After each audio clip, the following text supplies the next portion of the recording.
CM Revanth Reddy ఆధ్యాత్మిక చింతన కలిగిన వ్యక్తి అన్నారు భువనగిరి ఎమ్మెల్యే కుంభం అనిల్ కుమార్ రెడ్డి. మూసీ తీరంలో ఓంకారేశ్వర ఆలయం నిర్మిస్తున్నామని చెప్పారు. భువనగిరి నియోజకవర్గంలోని సంగెం దగ్గర భీమాలింగేశ్వర స్వామి ఆలయ నిర్మాణానికి నిధులు మంజూరు చేశారని, త్వరలోనే పనులు మొదలు పెడతామన్నారు. యాదగిరిగుట్ట లక్ష్మీ నరసింహస్వామిని కుటుంబ సమేతంగా దర్శించుకున్నారు ఎమ్మెల్యే కుంభం అనిల్ కుమార్ రెడ్డి.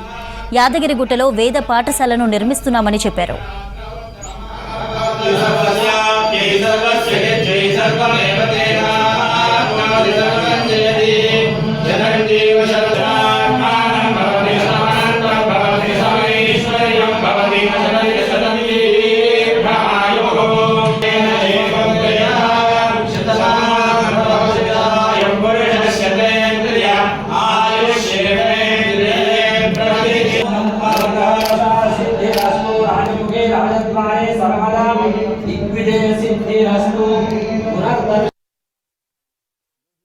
తెలంగాణ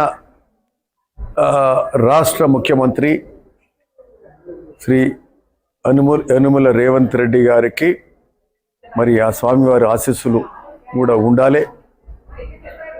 ఆ స్వామి ఆశీస్సులతోటి ఇంకా గొప్పగా పాలన చేయాలి. తెలంగాణ రాష్ట్రం అంతా కూడా సంక్షేమ అభివృద్ధితోటి ముందుకు పోవాలని కూడా ఆ స్వామివారిని కోరుకుంటున్నాం. అదే కాకుండా ముఖ్యంగా యాదగిరి గుట్టకు సంబంధించిన వివిధ అభివృద్ధి కార్యక్రమాలు, ఎందుకంటే మా ముఖ్యమంత్రి రేవంత్ రెడ్డి గారు కూడా ఆధ్యాత్మిక చింతన ఎక్కువ ఉన్నది.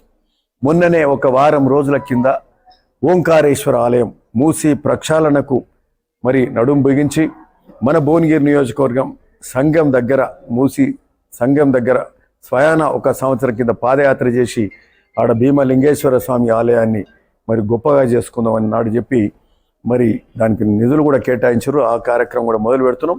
పోయిన వారం ఓంకారేశ్వర ఆలయానికి మూసి మొదలుపెట్టే కార్యక్రమం, అక్కడ ఆ గుడి ఒక 1400 ఏండ్ల కింద కట్టిన ఆలయాన్ని గొప్పగా పునరుద్ధరించే కార్యక్రమం దాదాపు 600-700 కోట్లతోటి అక్కడ ఆలయం మొదలు పెట్టుకునే కార్యక్రమం కూడా చేస్తున్నాం. దానికి శంకుస్థాపన చేసినాం.